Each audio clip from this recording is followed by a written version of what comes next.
تو مجھے بتاؤ، کیا مہنگائی کے اس طوفان کو تبدیلی کہتے ہیں؟ کیا نالائکی اور نااہلی کے سمندر کو تبدیلی کہتے ہیں؟ کیا بے روزگاری کے اس سیلاب کو تبدیلی کہتے ہیں؟ کیا کشمیر فروشی کو تبدیلی کہتے ہیں؟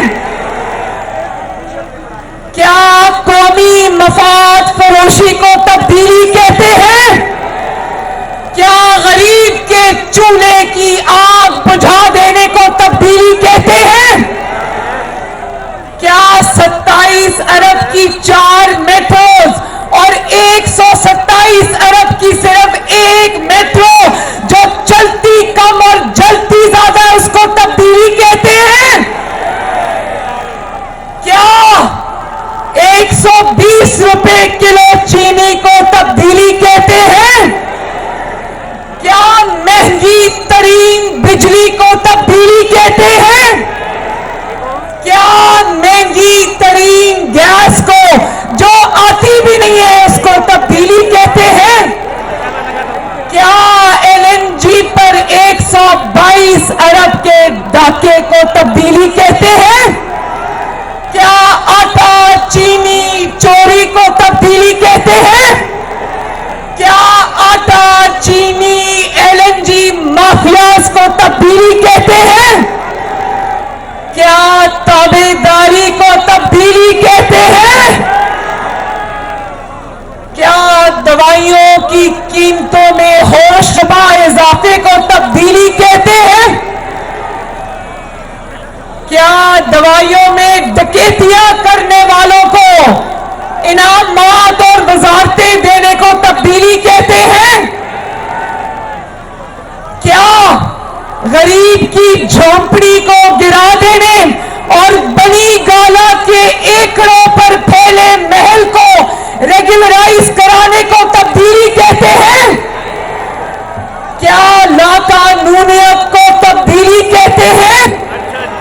مجھے بہت افسوس سے یہ کہنا پڑتا ہے کہ آج میں نے دیکھا اسلام آباد میں کل رات کو 22 سال کے ایک لڑکے کو جو اوبر کا ڈرائیور تھا اور محنت کر کے اپنے گھر والوں کا پیٹ پالتا تھا، اس کو پولیس نے سامنے سے گولیاں مار کر مار دیا۔ اور یقین کرو وہ تحریک انصاف کا ماننے والا تھا، اس کے لیے کسی تحریک انصاف کو اور اس جعلی وزیر اعظم کو آواز اٹھانے کی جرت نہیں ہوئی۔ ہم آواز اٹھا رہے اس 22 سالہ بچے کو جس کو اسلام آباد کی سڑکوں پر شہید کر دیا گیا۔ اسی طرح بلوچستان میں آج کئی کان میں کوئلے کی کان میں کام کرنے والے کارکن آج شہید ہو گئے ہیں۔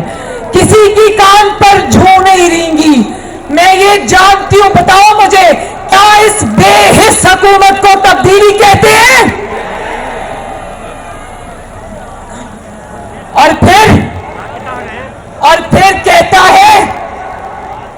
پھر بار بار یہ بات کہتا ہے کہ فوج جانتی ہے میں کرپٹ نہیں ہوں۔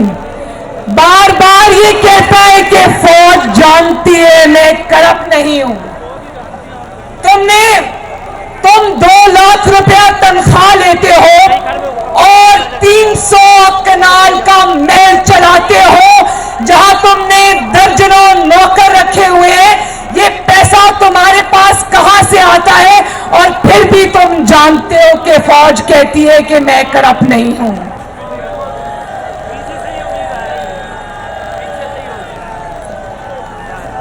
میری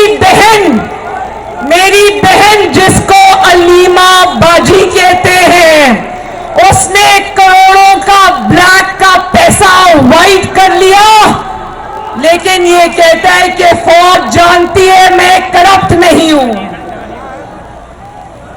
گندم، چینی اور LNG پر ڈاکہ ڈالا، جیبیں بھری، لیکن فوج جانتی ہے کہ میں